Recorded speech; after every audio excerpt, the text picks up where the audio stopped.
Assalamualaikum warahmatullahi wabarakatuh. Perkenalkan, nama saya Maudy Mursain Madani dari kelas B, jurusan Psikologi Pendidikan dan Bimbingan, Prodi Bimbingan dan Konseling, Fakultas Ilmu Pendidikan, Universitas Negeri Makassar. Baiklah, saya akan menjelaskan materi mengenai bagaimana PAI diajarkan di PT. Tujuan diberikannya pendidikan agama di perguruan tinggi menurut Konsorsium Ilmu Agama Depdikbud 1989 adalah membantu terbinanya sarjana beragama yang beriman dan bertakwa kepada Tuhan Yang Maha Esa, berbudi pekerti luhur, berpikiran filosofis, bersikap rasional dan dinamis, berpandangan luas, ikut serta dalam kerjasama antar umat beragama, dalam rangka pengembangan dan pemanfaatan ilmu dan teknologi serta seni untuk kepentingan nasional.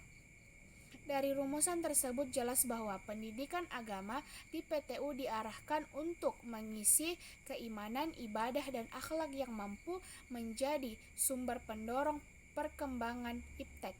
Dalam kurikulum pendidikan agama di PTU dan USPN nomor 2 1989 pasal 39 ayat 2, pendidikan agama merupakan usaha sadar untuk menyiapkan peserta didik dalam meyakini, memahami, menghayati, dan mengamalkan ajaran agama melalui kegiatan bimbingan, pengajaran, dan atau pelatihan dengan memperhatikan tuntunan untuk menghormati agama lain dalam hubungan kerukunan antara umat beragama dalam masyarakat untuk mewujudkan persatuan nasional. Dalam konteks ini, pendidikan agama ingin membentuk mahasiswa agar menciptakan kebaikan baik untuk dirinya maupun untuk masyarakatnya, baik berkaitan dengan aspek ibadah maupun muamalah, baik urusan pribadi maupun urusan publik.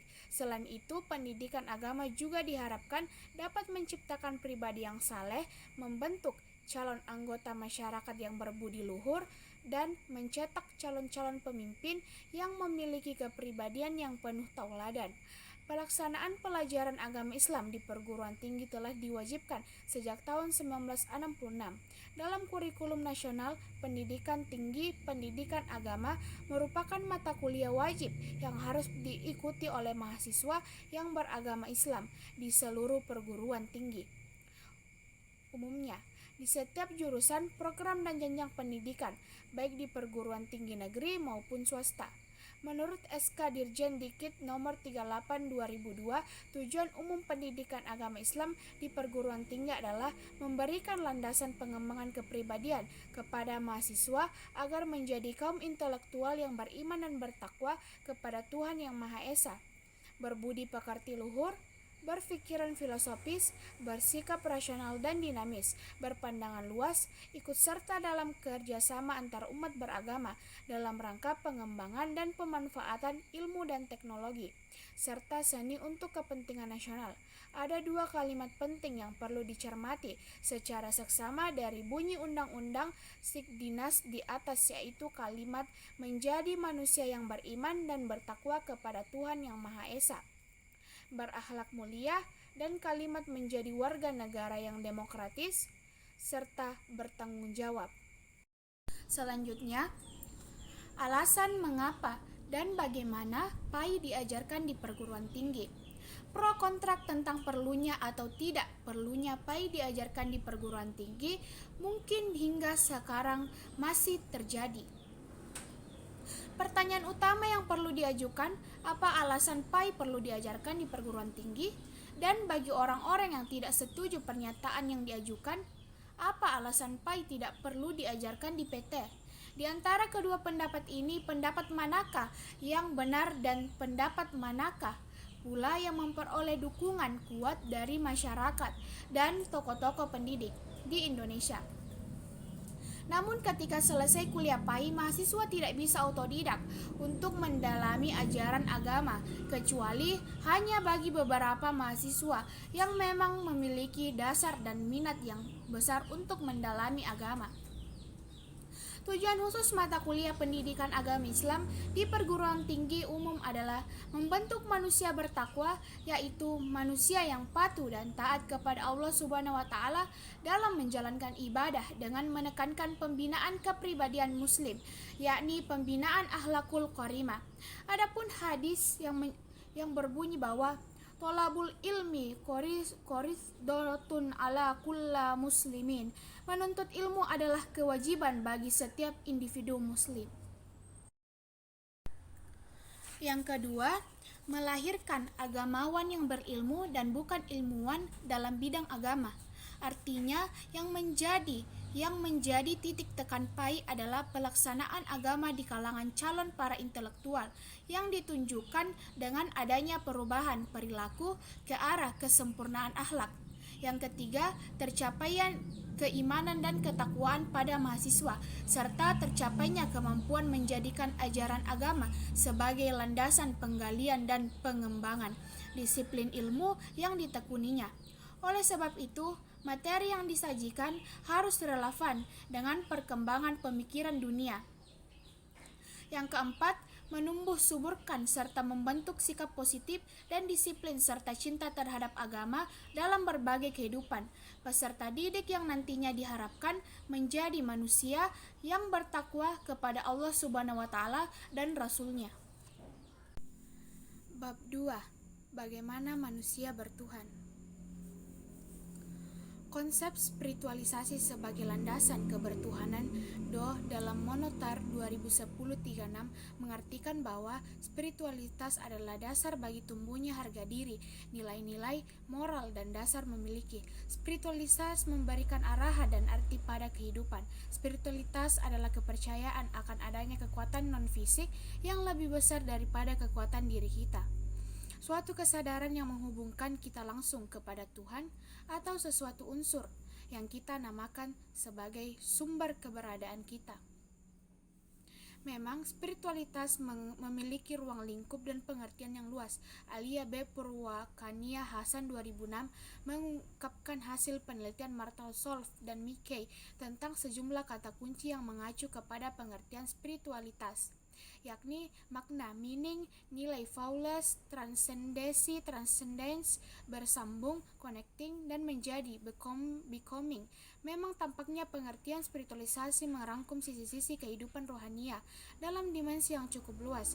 Secara garis besar, spiritualitas merupakan kehidupan rohani, spiritual, dan perwujudan dalam cara berpikir, merasa, berdoa, dan berkarya. Hasan Saidil 3728.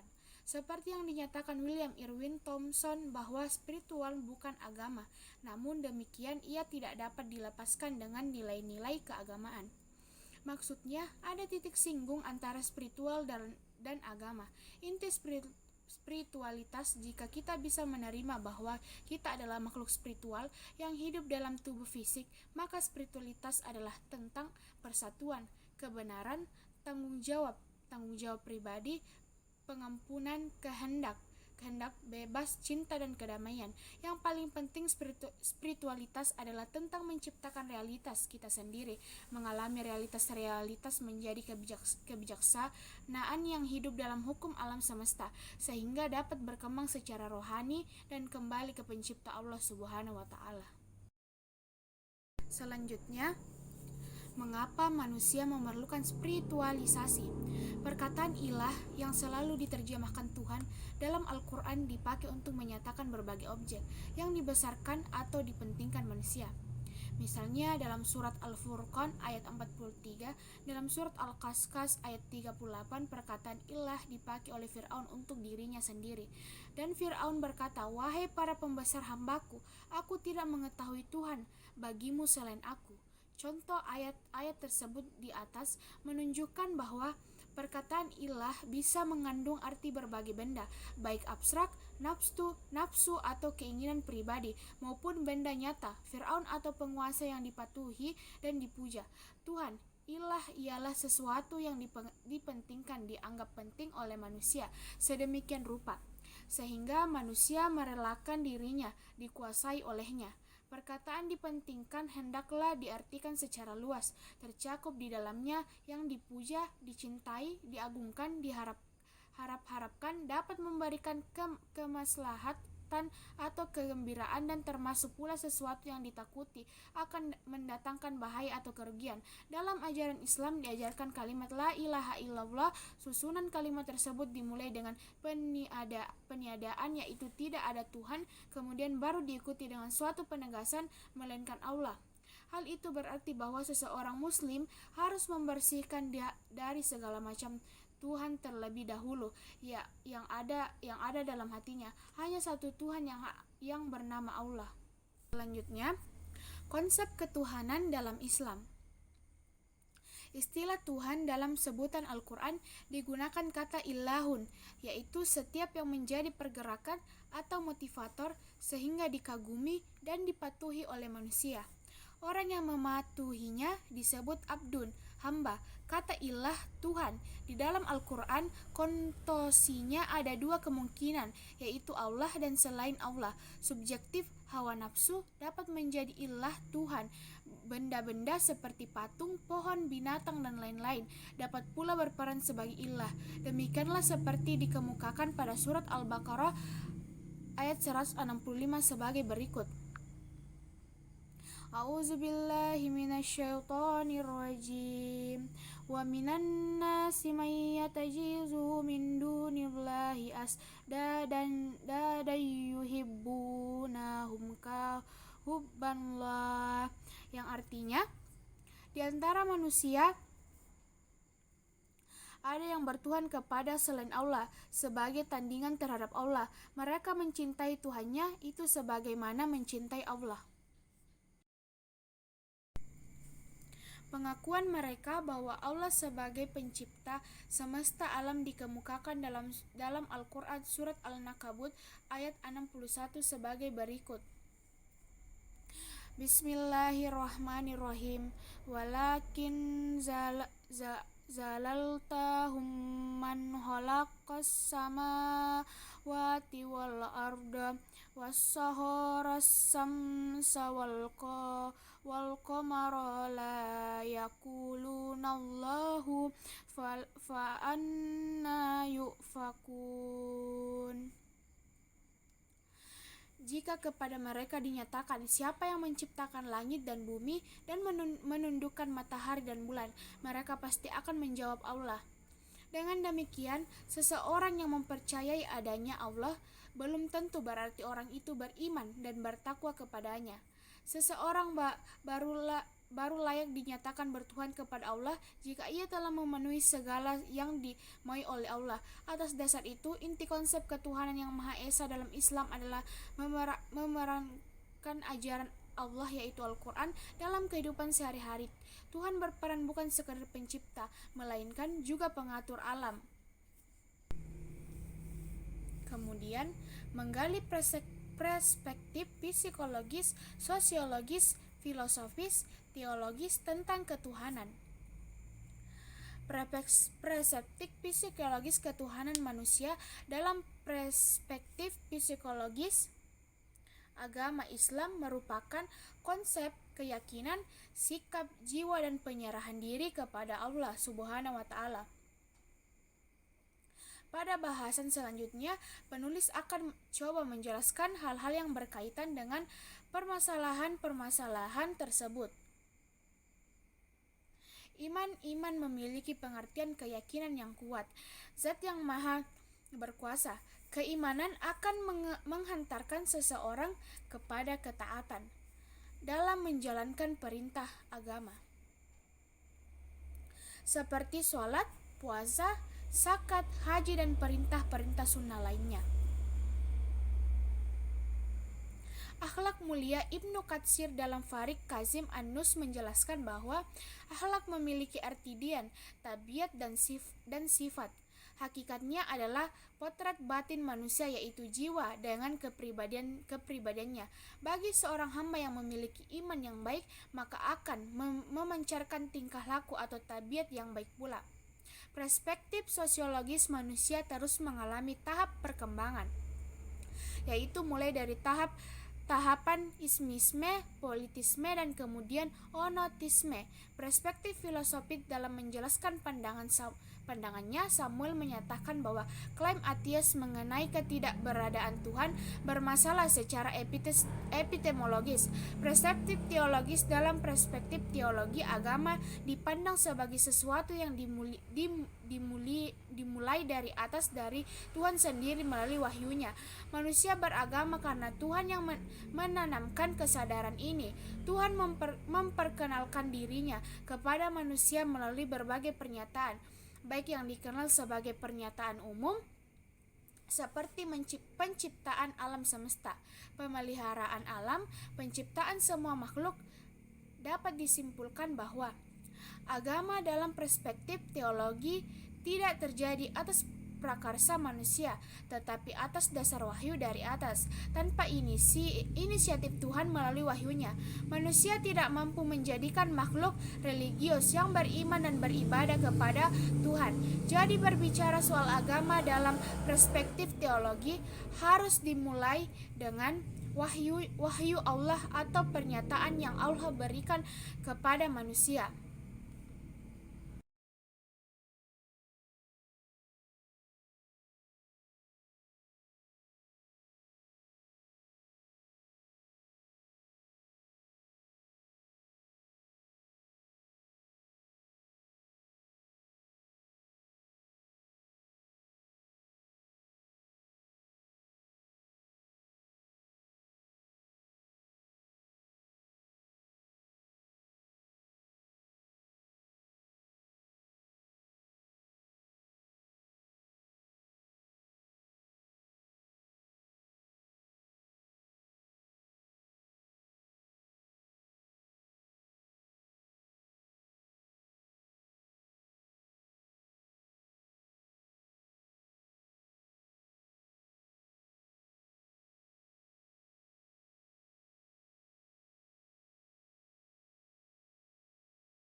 A'udzubillahi minasyaitonirrajim. Bismillahirrahmanirrahim.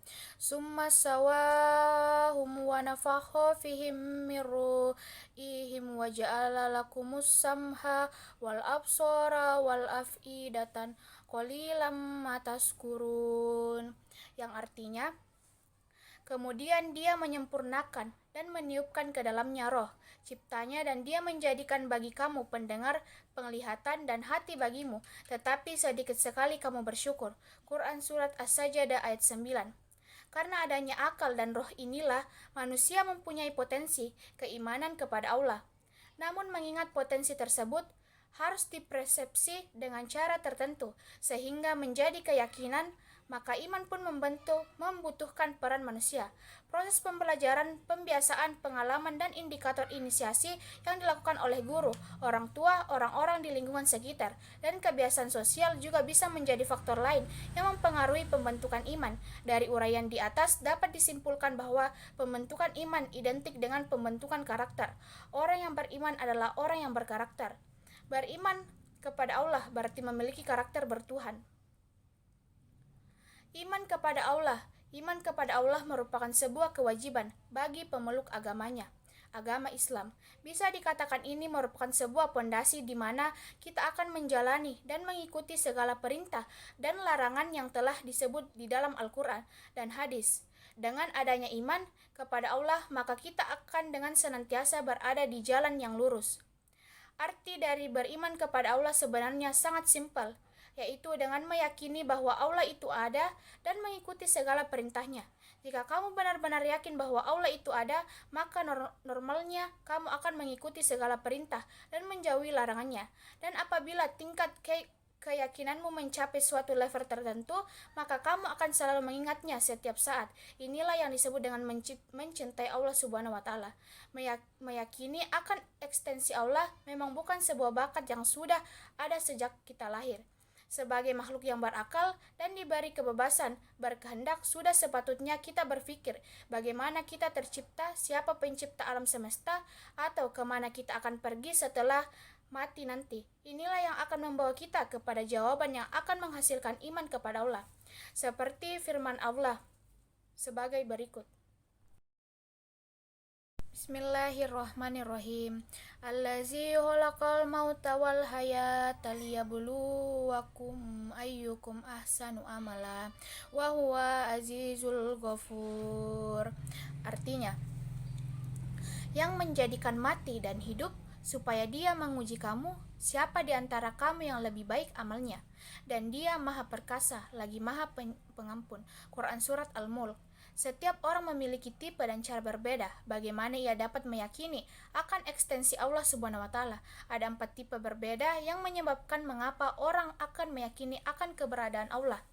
Di antaranya adalah iman yang disebabkan oleh akal sehat, iman yang disebabkan oleh reward atau hadiah, iman yang disebabkan oleh hukuman, iman yang disebabkan oleh logika, esensi dan urgensi visi ilahi untuk membangun dunia yang damai. Agar manusia dapat membangun kehidupan yang damai, aman, penuh kasih, dan sejahtera, maka dibutuhkan pemaknaan tentang kesejatian, hidup dan kehidupan yang lebih holistik, komprehensif, dan empatik. Ketika hal itu tidak akan mungkin dicapai kecuali oleh mereka yang memiliki kesadaran dan kecerdasan spiritual, karena kesadaran ini merupakan visi ilahi yang dikaruniakan kepada orang-orang pilihannya. Dalam bahasa kali ini kita akan membahas cara manusia dalam membangun relasi yang harmonis dengan Tuhan sehingga manusia dapat menggapai visi ilahi dalam membangun kehidupannya. A. Keimanan seseorang bertingkat-tingkat dan mengalami pasang surut. Seperti sinyal handphone, ada kalanya seseorang dapat mencapai tingkat keimanan yang tinggi seperti sinyal handphone yang baru dicas. Namun ada kalanya seseorang memiliki keimanan yang rendah, seperti baterai handphone yang ngedrop. Selama seseorang memiliki indikator keimanan, walaupun ibarat sinyal HP hanya tinggal segaris saja, ia tetapi dikatakan beriman. Meskipun dikatakan masih beriman, ia memiliki juga indikator-indikator kefurupan. Apabila si pendosa ini terus-menerus melakukan indikator-indikator kekufuran, dan sampai puncaknya ketika ia berani secara terang-terangan melawan Tuhan dan Rasul-Nya. Maka ketika itu ia dikatakan telah terjerumus dalam kekufuran yang bersifat mutlak. Sejalan dengan penjelasan di atas, maka menilai seseorang kafir atau tidak kafir bukan dilihat dari keyakinannya, sebab keyakinan tidak bisa dilihat. Yang dijadikan patokan untuk menilai keimanan dan kekufuran seseorang adalah amalnya, sebagai indikator praktis yang bisa diukur. Oleh karena itu, kita tidak boleh dengan gampang menuduh orang kafir, apalagi penilaian tersebut hanya dilandasi oleh asumsi dan persepsi sepihak. Iman terbentuk karena peran Tuhan dan manusia. Peran Tuhan dalam pembentukan iman terletak pada karunia-Nya, berupa akal dan potensi kebertuhanan yang disebut dengan roh. Bab 4. Bagaimana agama menjamin kebahagiaan? Konsep dan karakteristik agama. Agama sebagai jalan menuju kebahagiaan.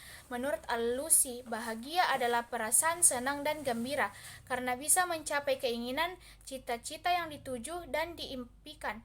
Pendapat lain menyatakan bahwa bahagia atau kebahagiaan adalah tetap dalam kebaikan atau masuk ke dalam kesenangan dan kesuksesan. Dalam kitab Mizanul Amma Al-Ghazali menyebut bahwa bahagia terdapat dua yaitu bahagia hakiki, bahagia ukhrawi yang diperoleh dengan modal iman, ilmu dan amal. Bahagia ini kebahagiaan abadi dan rohani. Dua, bahagia majasi, bahagia duniawi yang bisa didapat oleh orang beriman dan juga yang tidak beriman.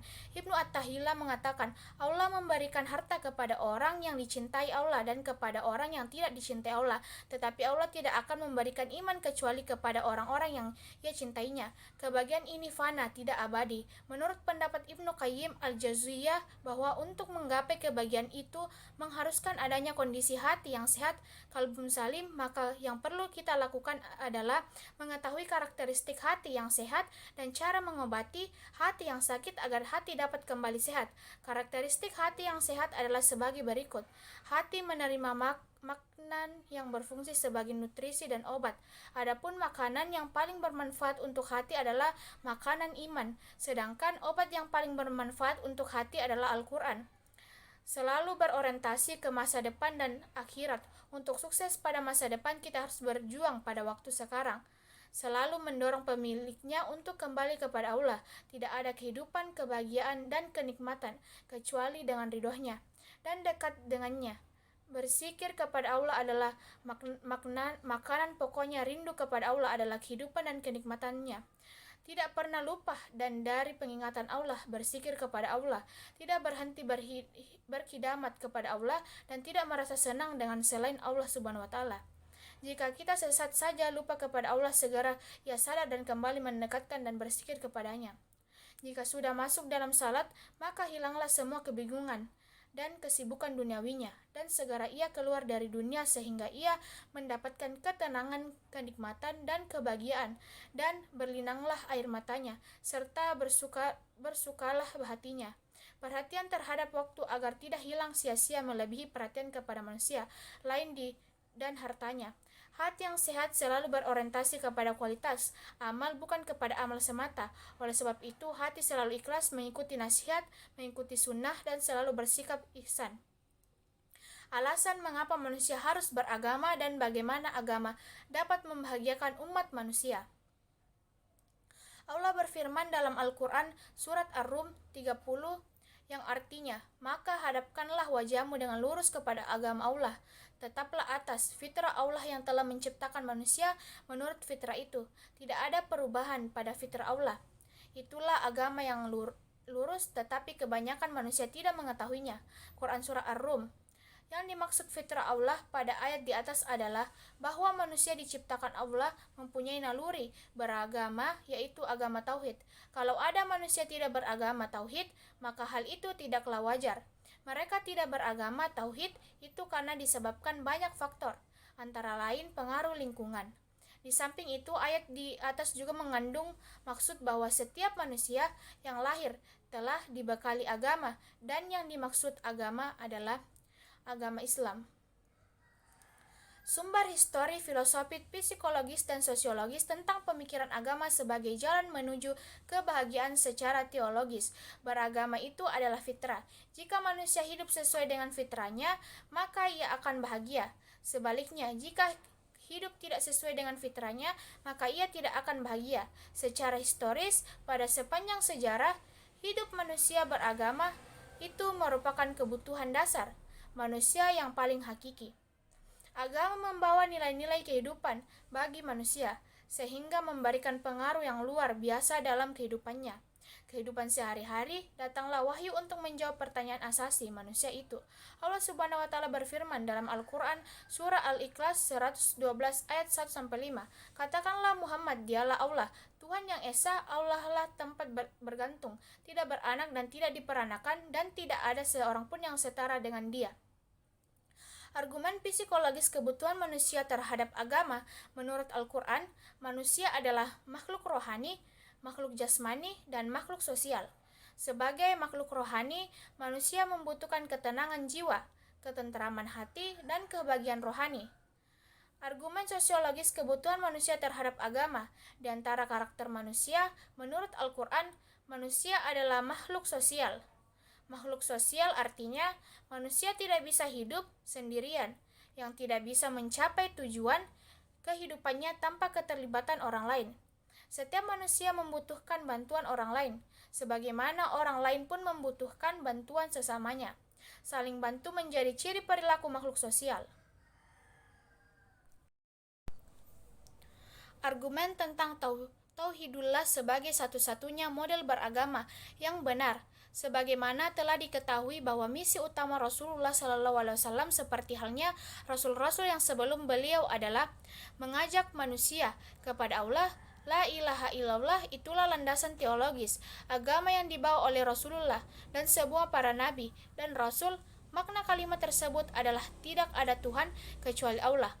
Tidak ada yang berhak disembah kecuali Allah. Tidak ada yang harus diminta ridhonya kecuali Allah.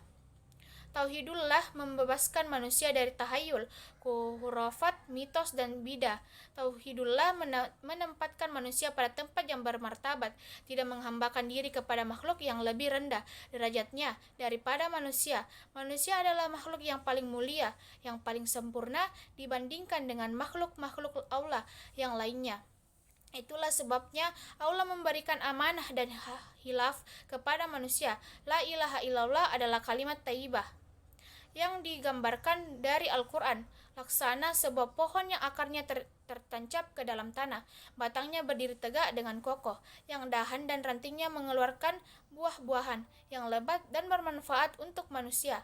Makna ayat secara majasi bahwa jika akarnya baik maka buahnya pun baik dan lebat, dan sebaliknya jika akarnya tidak baik maka buah pun tidak akan ada.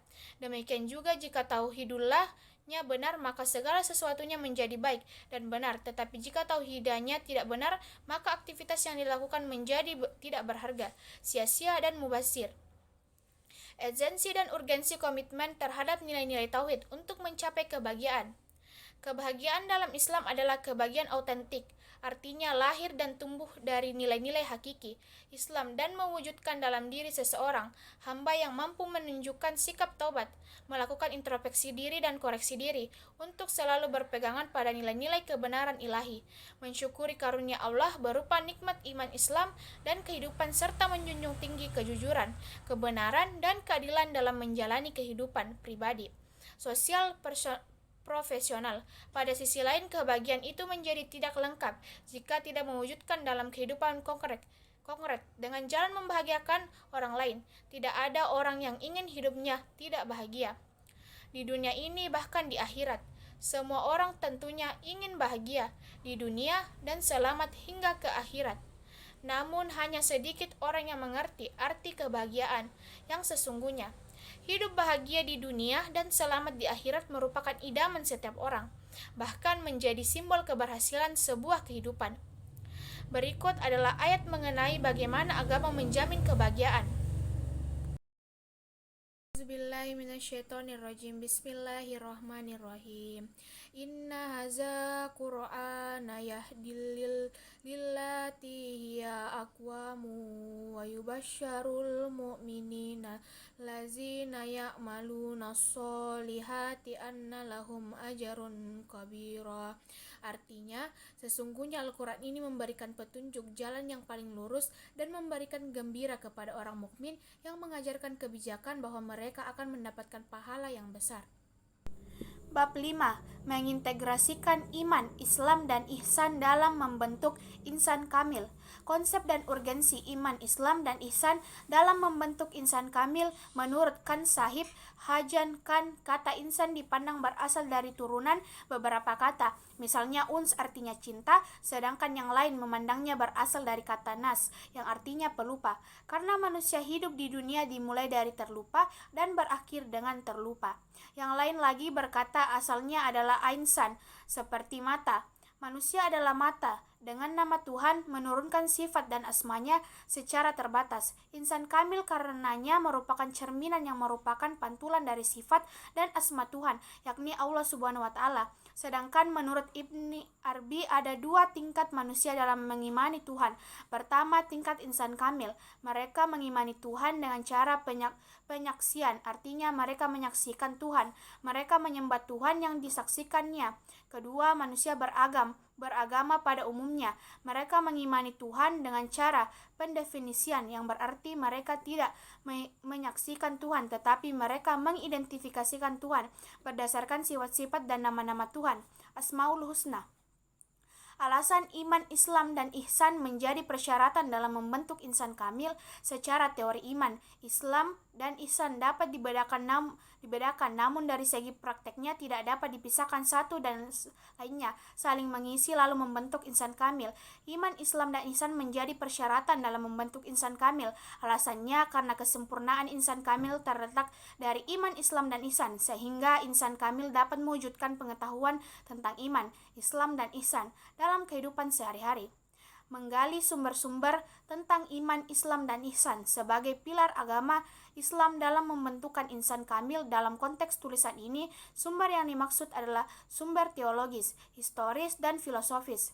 Berdasarkan hadis yang diriwayatkan Umar bin Khattab radhiyallahu anhu, di atas kaum muslimin menetapkan adanya 3 unsur penting dalam agama Islam, yakni iman, Islam, dan ihsan sebagai satu kesatuan yang utuh. Pada periode berikutnya, para ulama mengembangkan ilmu-ilmu Islam untuk memahami ketiga unsur tersebut.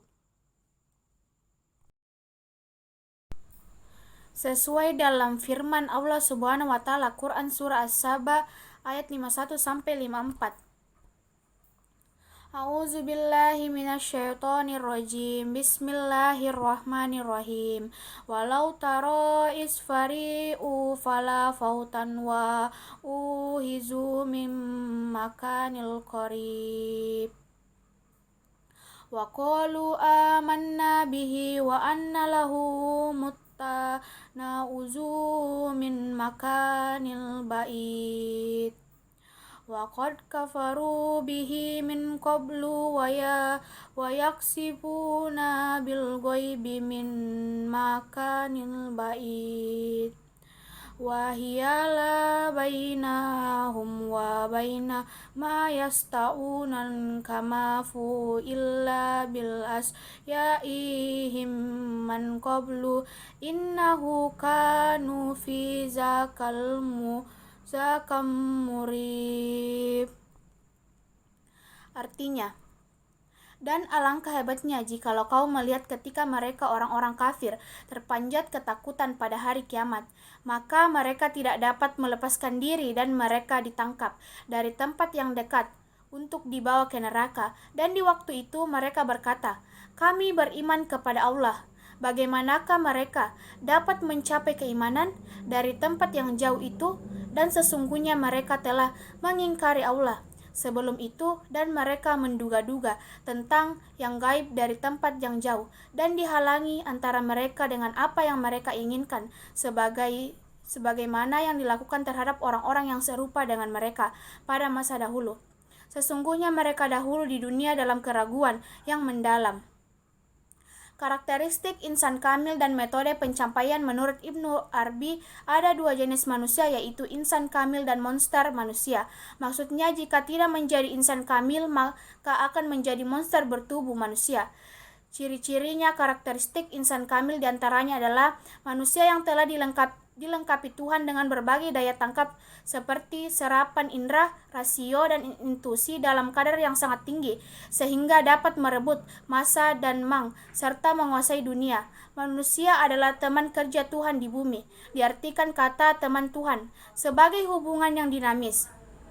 Artinya, dengan potensi kedua belah pihak, insan kamil dan Tuhan, maka akan mewujudkan sebuah penyempurnaan ciptaan Tuhan yang belum selesai secara dialektik untuk kemudian diolah manusia menjadi barang konsumtif. Irda kehendak manusia utama adalah seiradah Tuhan. Ilmu dan kekuasaan Tuhan menjadi kembar dengan ilmu dan kekuasaan manusia utama. Insan kamil adalah orang yang tidak dikendalikan qadah dan qadar, melainkan mampu mengarahkan mana harus terjadi. Karakteristik insan kamil yang dikemukakan di atas merupakan konsepsi yang mendasarkan manusia sebagai pengolah, penyempuman, dan pengaturan seluruh ciptaan Tuhan yang ada di bumi. Karakteristik insan kamil melalui hasil empirik yang diperoleh dari kedekatannya dengan Tuhan yang didapat setelah mendapatkan keridhoannya, yaitu rahmat material. Apabila seseorang menaati Allah dan mendapatkan keridhoannya, maka ia akan semakin banyak menerima anugerah. Keadilan sosial, apabila seseorang menaati Allah dan mengikuti hukum-hukumnya, maka tidak akan ada kezaliman daripadanya. Kedamaian dan kepercayaan diri, bila seseorang dekat kepada Allah, maka segala hal menjadi tampak ringan dan kecil baginya. Ia merasa berada di bawah perlindungannya, sehingga tidak ada yang dapat merugikannya. Adapun metode mencapai insan kamil, yaitu beriman secara benar dan berniat menjadi insan kamil. Sholat, niat karena Allah, hati yang mengingatkan Allah, menjauhi perbuatan yang mungkar, jihad mengendalikan hawa nafsu dan syahwat.